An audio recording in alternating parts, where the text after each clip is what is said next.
Welcome to the League of Women Voters Mount Baldy area pros and cons presentation. Tonight we are going to present the 7 state propositions on the ballot along with 2 LA County measures. The voter information guide you got in the mail from the Secretary of State's office is quite lengthy. But if you look on pages 5 to 8, there are very concise synopses of each state proposition, taking 1 column each.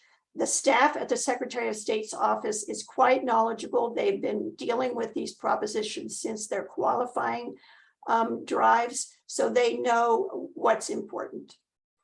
You should have gotten your mail-in ballots, and everybody should have them by now. Also your sample ballot from the county registrar. There is no need to vote on everything. If there's a candidate or a proposition you're not sure about, you don't need to vote on that. Your vote will count on everything that you vote on. Tonight, we're going to proceed in the following manner. We're going to present a yes/no question, the current status of the proposition in the state right now, the background you might need for this proposition, a review of what the proposition would change, the fiscal impact of the proposition, and this is from the Legislative Analyst Office, which is a nonpartisan, highly respected agency in Sacramento, the supporters, the opposition, and their financial backers. We are going to wait and take questions at the end. If you have a question during our presentations, please put it in the Q&A so we're sure to have it when that time comes. And now we'll proceed with Proposition 1.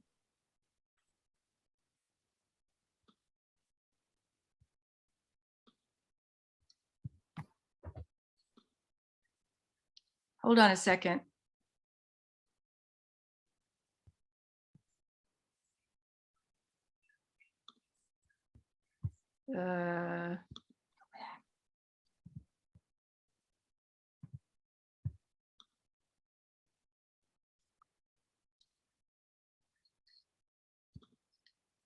Sorry that this is such a clunky beginning. I apologize for this.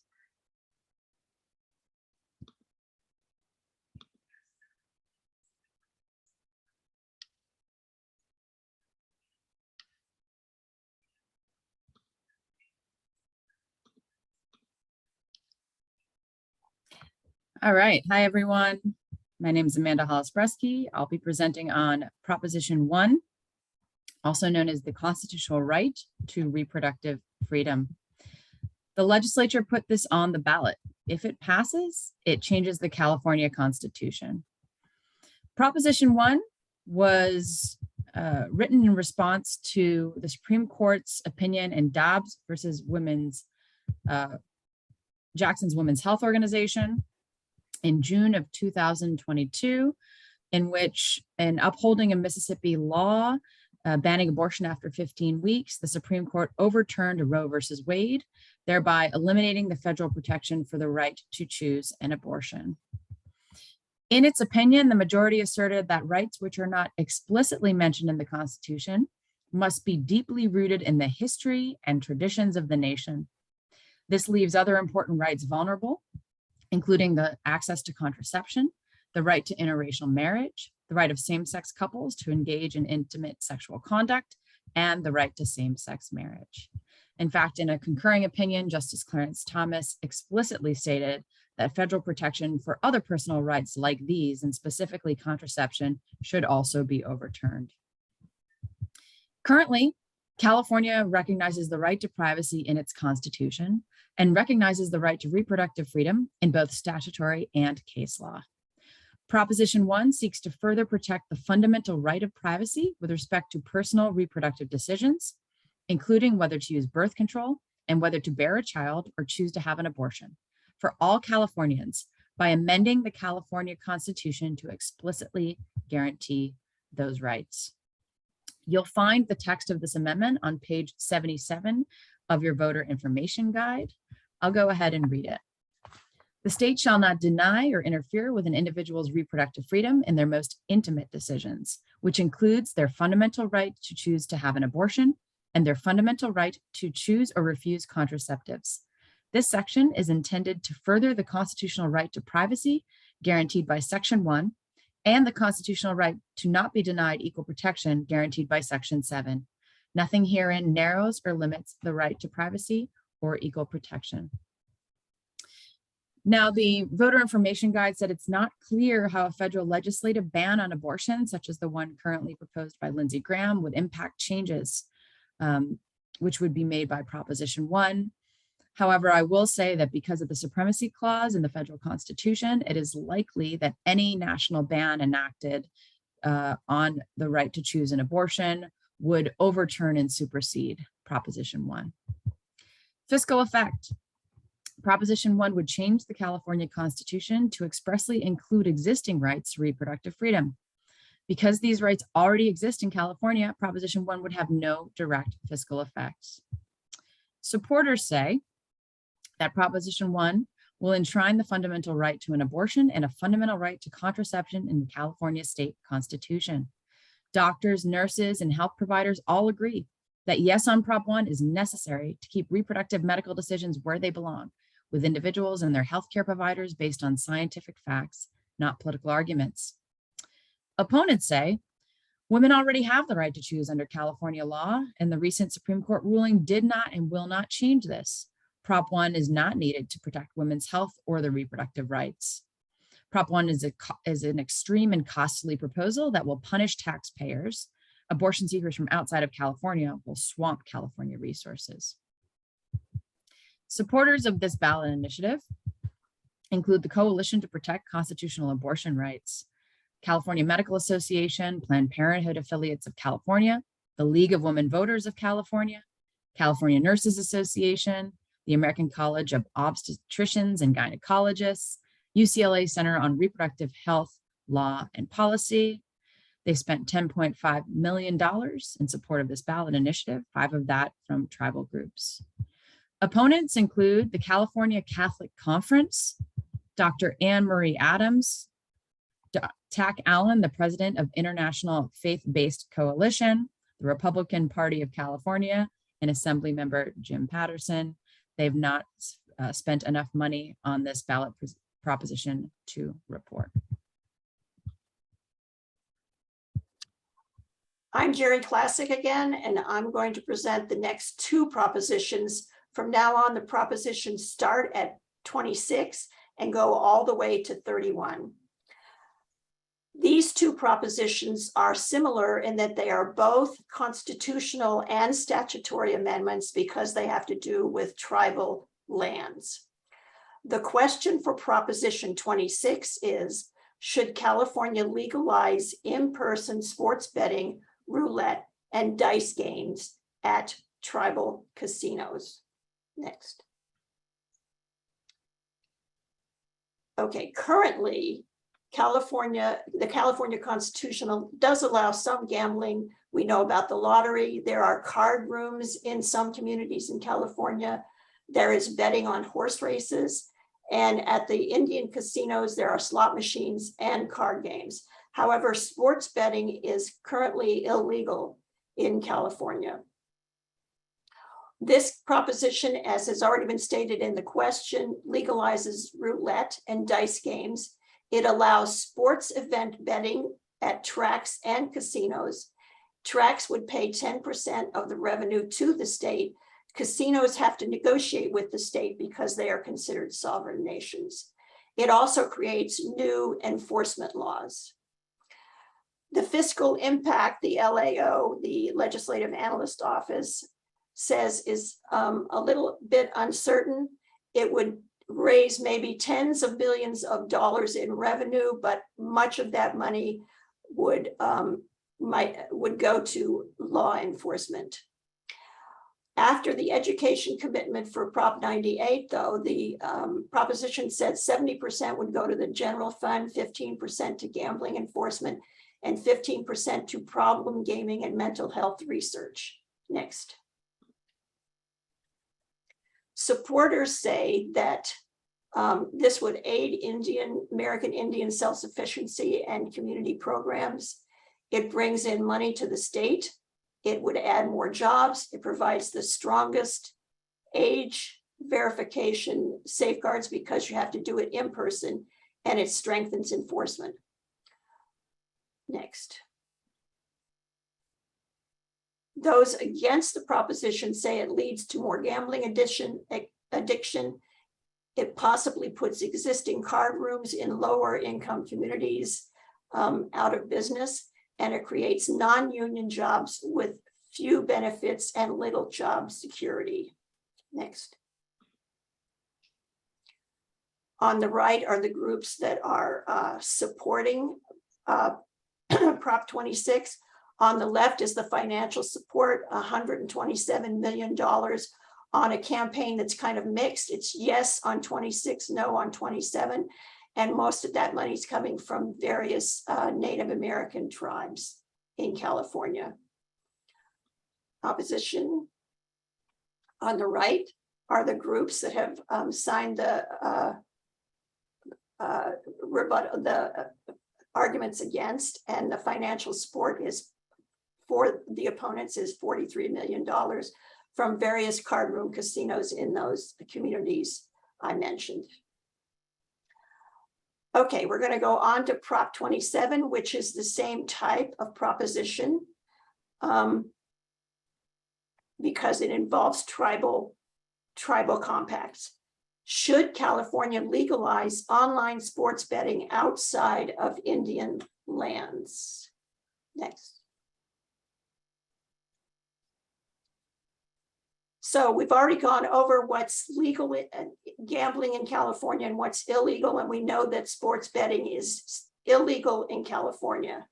However, in 2018, the US Supreme Court lifted the prohibition against sports event betting in the United States. And since then, 30 states have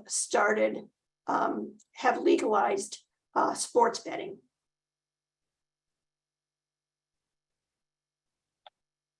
In this proposition, it dedicates some revenue to homelessness and mental health support and tribal development.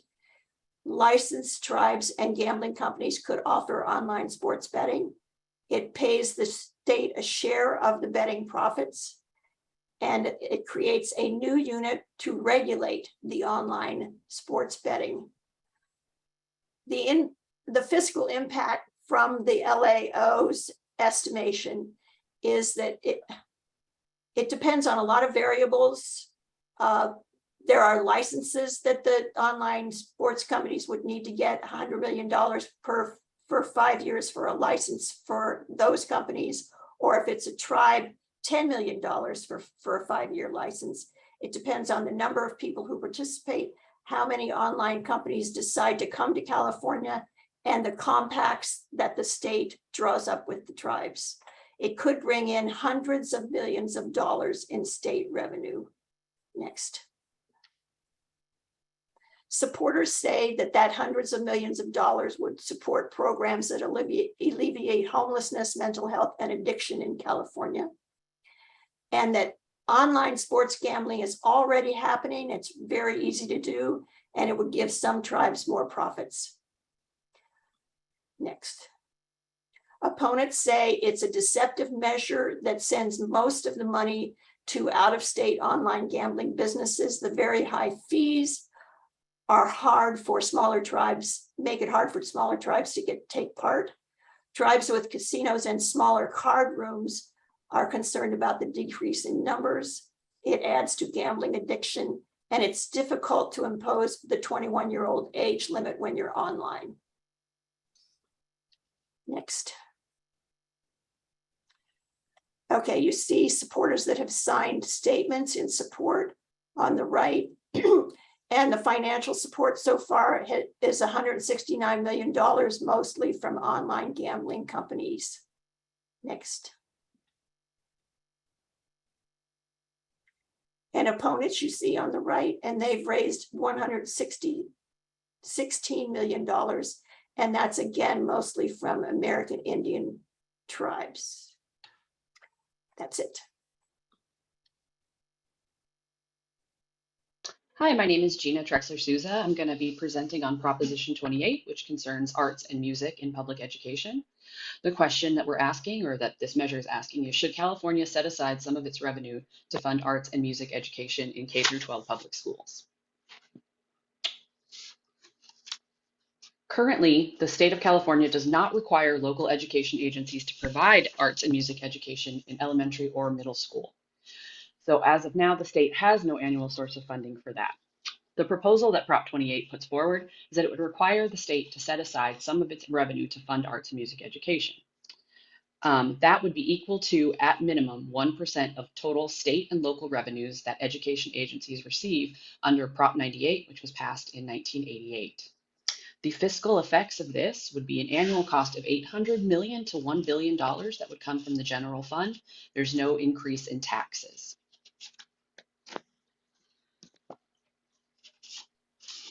Supporters say that due to the fact that only 1 in 5 California schools have arts and music education full-time, we are failing our students by not offering that to them. Supporters include the Universal Music Group, and the head of that argues that Californians for Arts and Music Education in public schools play a critical role in helping children to learn and develop, achieve in school and later in life. The LA Times editorial board argued that voters can take a meaningful step to help millions of California children by voting yes. They argue that not only is it important to have a STEAM education in our schools, it also helps with future job searching and with mental health. The opposition says that Proposition 28 will limit state funds that are available for other spending. There is no large opposition group, but the group Reform California argues that this allows a diversion of funding from other education programs, and that if money is taken from the general fund, that would be less for other state programs, which could be detrimental in case of future funding shortfalls.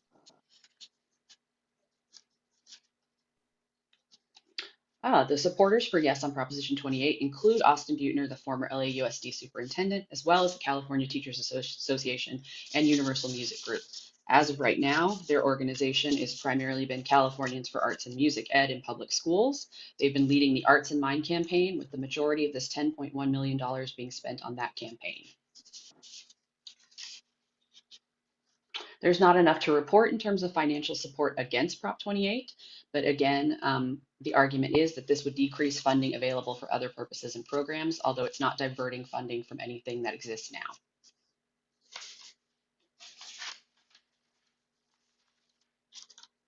Hello, I'm Cindy Rule, and I'll be doing the discussion on Proposition 29, kidney dialysis clinics. Let me give you a little bit of background. This is the third time a proposition on kidney dialysis has been placed on the ballot. Here's some information about dialysis.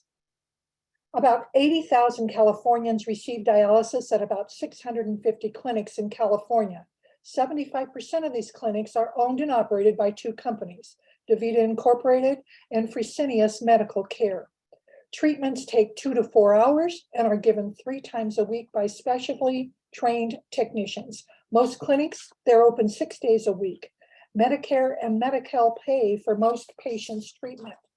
What would Proposition 29 do? It would require that a licensed physician, nurse practitioner, or a physician assistant be on site at all times while dialysis is being performed. Additionally, it would require no ownership interest to be disclosed to a patient if their doctor owns part of the clinic. This is the main difference between this Proposition 29 and the 2 previous ones, Proposition 8 in 2018, Proposition 23 in 2020. There is a fiscal effect. There are fiscal effects for both the clinics and the state and local governments. The clinics would have to pay for increased staffing salaries. State and local governments might have to pay tens of millions of dollars more annually if the clinics actually close and patients go to more expensive facilities that are farther away, or perhaps emergency rooms. Next. Supporters say, Requiring a doctor, a nurse practitioner, a physician assistant to be present is just a common sense matter of patient safety. They also say that kidney dialysis clinics currently face fewer inspections than other health facilities, and deficiencies are also often uncovered. They say that the big corporations that operate the clinics can easily make the required staffing changes and still profit hundreds of millions of dollars a year. Next, let's hear what the opponents have to say. The opponents say that clinics already use specially trained technicians. Patients are under the care of their own kidney doctors, who they are required to see monthly. They also say that Prop 29 would worsen our healthcare worker shortage, taking thousands of these individuals from hospitals where they are needed and place them in administrative positions. They also say that the on-site administrators would cost hundreds of millions of dollars each year, forcing clinics to close or reduce hours. Next. A yes vote simply means that you want a doctor, nurse, or a practitioner on duty at all times when the clinic is open. A no vote means you don't. Where is the support coming from? Primarily the support for the yes on 29 comes from the United Healthcare Workers. They also comes from the Democratic Party and the California Labor Association. There was $800 million that was donated together, signatures only that was contributed by the SEIU. Next. Who are the opponents? Well, the opponents are DaVita and Fresenius, the major California medical associations, including the California Medical Association and the Nurses Association, California Chamber of Commerce, and the Republican Party. So far, $86 million has been raised to defeat Proposition 29, and that does come from the two renal care operators, DaVita and Fresenius. I have a hard time with that. That concludes my presentation on Prop 29. Proposition 30 is an initiative statute that provides funding for programs to reduce air pollution and prevent wildfires by increasing tax on personal income over $2 million. The question is, should California create a new tax system, a new tax on any individual's income of more than $2 million per year?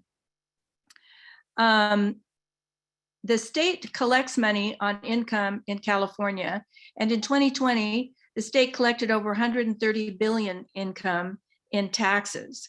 The state has also passed laws that expect emission levels from cars and other sources to be reduced by 40% below 1990 levels by 2030. It also requires companies like Uber and Lyft to have 90% of their drivers using zero emission cars by 2030. Gas-powered cars and wildfires are the biggest source of greenhouse gases in the state. So the purpose of this law is to try to improve the situation. The proposal is to create a new tax on any individual's income of more than $2 million per year, and to use this money to increase electric car usage and manage wildfires. The amount that the proposal raises is allocated in a very specific way. 45% to promote zero emission vehicles, 35% to increase the availability of infrastructure, including charging stations, and 20% for wildfire suppression. The fiscal effects are sort of difficult to evaluate. Overall revenue increases could be between 3.5 and 5 billion each year, but again, that depends on how quickly and how many people take advantage of the program.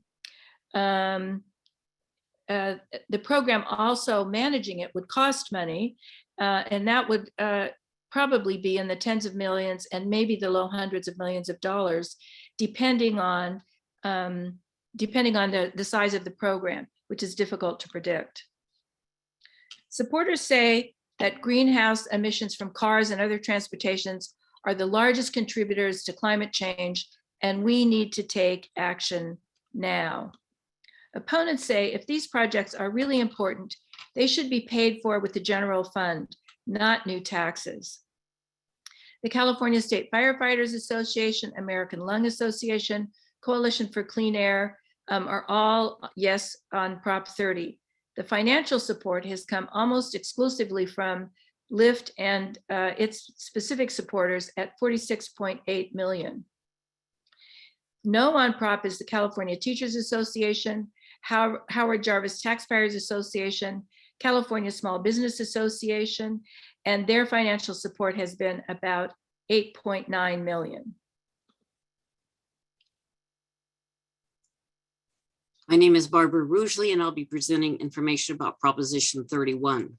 It's a referendum on the 2020 law that would prohibit the retail sale of certain flavored tobacco products. The California State Legislature passed SB 793 in August of 2020. The law as written bans the sale of all flavored tobacco products, from bubble gum to mango to menthol. The prohibition includes pods for vape pens, tank-based systems, menthol cigarettes, chewing tobacco. It does not include premium cigars and hookah tobacco. The ban applies to in-store purchases as well as vending machine purchases. SB 793 did not go into effect because a petition to demand a referendum on the law qualified for this ballot. When a referendum on a law qualifies for the ballot, the law does not go into effect until the voters decide. The proposal is a yes vote on this measure means that we would have in-person stores and vending machines. They could not sell most flavored tobacco products and tobacco product flavor enhancers, including menthol cigarettes. And it adds a $250 penalty per violation for store and vending machine owners. A no vote on this measure, in-person stores and vending machines could continue to sell flavored tobacco products and tobacco product flavor enhancers as allowed under other federal, state, and local statutes and ordinances. The fiscal effects. Well, last year, the state tobacco taxes raised about $2 billion. These funds are largely used for healthcare programs, including Medi-Cal, tobacco control efforts, and early childhood development. Overall, the impact of SB 793 would decrease state tobacco tax revenues ranging from tens of millions annually to around 100 million. The wide range in the estimate is because the response by tobacco consumers is uncertain. They may buy other forms of legal tobacco, in which case tobacco revenue would not decrease so much. Any impact on state and local government healthcare programs is unknown. Reduced tobacco use may decrease the need for treatment for tobacco-related illnesses, but it could also increase the lifespan, leading to more healthcare costs in the long run. Supporters say Proposition 31 will help decrease smoking rates, especially among youth. Proposition 31 protects our youth by ending the sale of candy-flavored tobacco products that lures them into lifelong addiction to nicotine. Proposition 31 prevents big tobacco from causing more harm to Black communities that buy preferentially menthol-flavored tobaccos.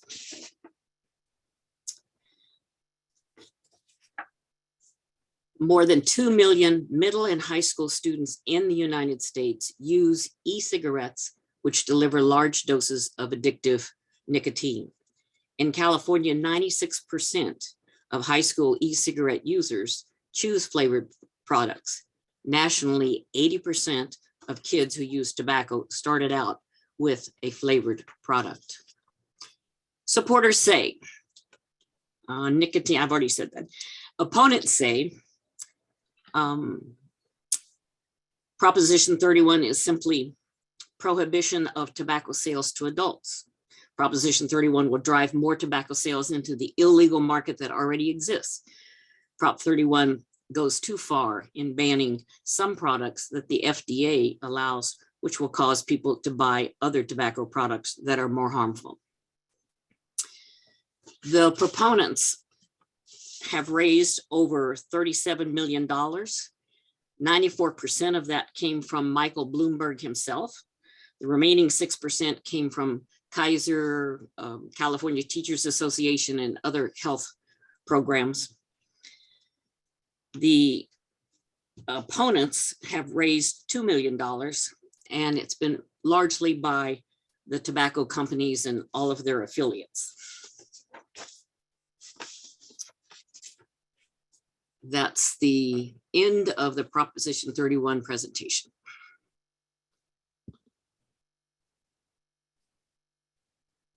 Oh, no on Proposition 31, I guess it's not the end.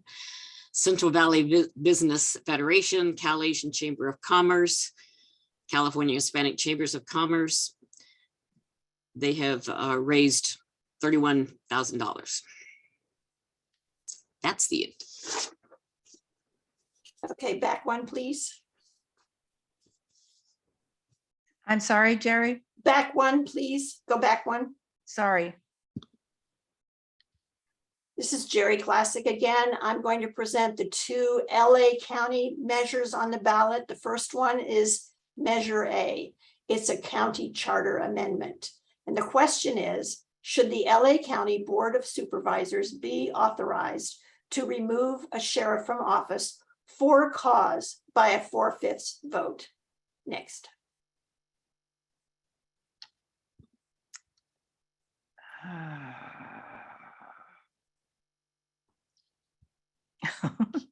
Well, I'm going to go ahead and present it. Okay. This is just a little bit about the Sheriff Civilian Oversight Commission. We voted in 2020 to expand its responsibilities to oversee the county jail, which the sheriff is in charge of, specifically to decrease overcrowding and investigate complaints. Next. Also, the California Constitution allows a county charter to provide for terms and removal of any elected or appointed county officer. So we would be adding, we can, under the California Constitution, add this particular Measure A to the charter if it's approved. Next. The biggest question is, what does for cause mean? For cause means that the sheriff could be, can you go back one so they can see? I'm sorry. Can be dismissed for a law violation, neglect of duties, misappropriation of public funds or properties, willful document falsification, or obstruction of an investigation into the department. Next, this is real brief. The fiscal impact, there would be none. Next. Yes, on Measure A, people say that the sheriff has excessive power in comparison to other elected county officials. And with this measure, voters can decide if this is a good measure to increase sheriff accountability. Next. No, on Measure A, people say that it takes away power from the public, disenfranchising the voters who vote for the sheriff and put him in office. There is already a recall process existing now. Political appointees with an agenda could determine the cause, and the quote, cause, unquote, remains broad and undefined. Next. So the supporters are the supervisors that voted to put this on the ballot. Those are the four you see on the right. And they've raised $212,000 from the ACLU and the Service Employees United Union and United Healthcare Workers West. We've seen those names before. Next. And the opponents are the supervisor that voted against putting this on the ballot, and Sheriff Alex Villanueva, and they've raised $12,000, all of it from freeway towing. Next. Okay, last county measure C. This is a business tax measure, and the question is, shall the county enact a tax in the unincorporated areas of Los Angeles County on all cannabis businesses until ended by the voters? Next. Currently, there aren't any cannabis businesses in the unincorporated county areas. But here's the reason why this is being put on the ballot. Some county cities have had citizen petitions on the ballot allowing cannabis businesses with very few regulations. Next. Any tax must be approved by the voters. So having this Measure C on the ballot is the first step toward having the Board of Supervisors create regulations. Next. The fiscal impact the county estimates, this is not from the LAO, this is just the county, that they could be contributing $10 to $15 million to the general fund. Next. Supporters say that it promotes safe cannabis market.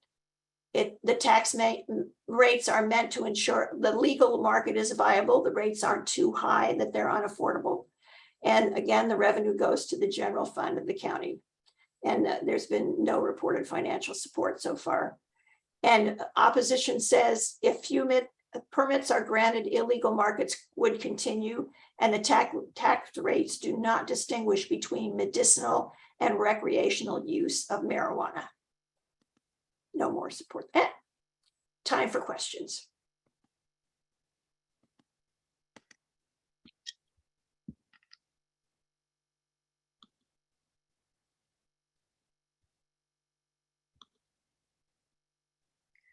I don't see any questions in the Q&A. So any of you who are watching us, please feel free to add a question.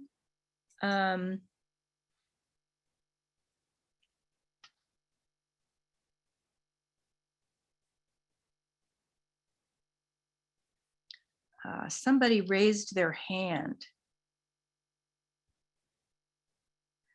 Cruz, I'm going to allow you to speak.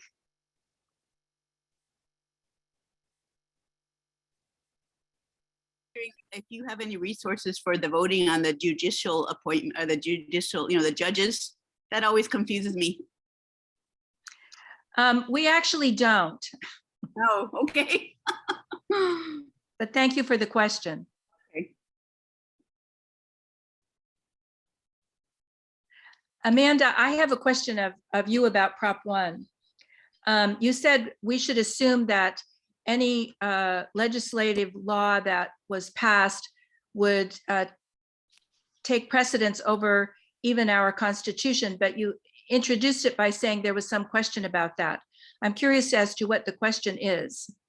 In the materials that the league provided, they said it's unclear what would happen if the federal government passed a ban on abortion. As someone who studies constitutional law, I don't think it's unclear. The federal ban would take precedence over the California state constitution. An example I'll give you here is the Controlled Substance Act, right, which regulates marijuana nationwide. Congress has the power to do that through interstate commerce power. However, certain states have legalized it. That doesn't mean it's actually legal. It means that the federal government at any given time has decided that it's not going to prosecute. It's not going to devote resources to enforcing federal law in states that have decided to legalize marijuana. I don't foresee the same situation playing out with abortion at all, particularly if you have a Republican administration and a Republican in the White House. Their attorney general would absolutely devote resources to ensuring that that ban is enforced, even in states that had legalized protections for abortion. Okay. Two people are asking a question about Prop 30, and it's about why the governor is opposed to that tax. I'm not exactly sure why, and I would hesitate to speak for the governor. I think you could probably find that on his website, but I will say that some people say that the amount of money that we spend on providing assistance to people who want to have electric vehicles is already sufficient and often doesn't get used because not enough people are doing it. Another argument is that the Lyft and others are wanting to use tax dollars in order to meet their 2030 requirement.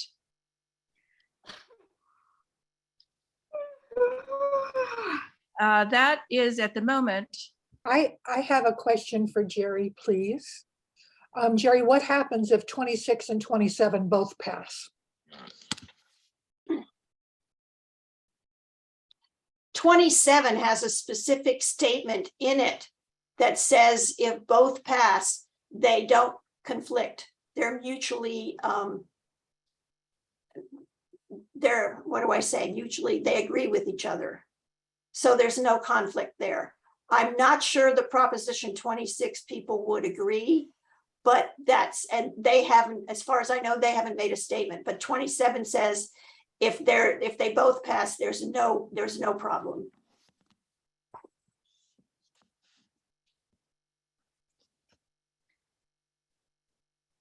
I think if that's all the questions that we have. Barbara, there appears to be another one about the propositions that the league has taken a stand on. I'm not seeing it. Can you see it? Go ahead and ask it. So anonymous attendee, what props has the league taken a stand on? I don't know the answer to that completely, but I do know that they are for Prop 1 specifically. The California League of Women Voters is supporting Proposition 1. They also are supporting the proposition about vaping. Those are the only two, Prop 1 and the referendum on Prop 31. That's correct. I think it's important to add that they're neutral on all the others. They have not taken a yes or no stand on any of the others. And the league takes positions on propositions when they have studied it and they feel like they have enough information to take a stand. So just knowing which ones we support doesn't necessarily mean either or on the others. Okay, I think if that's it, I'm going to stop the recording, and we want to thank all of you for being here. And we'll hope to see you again. Thank you.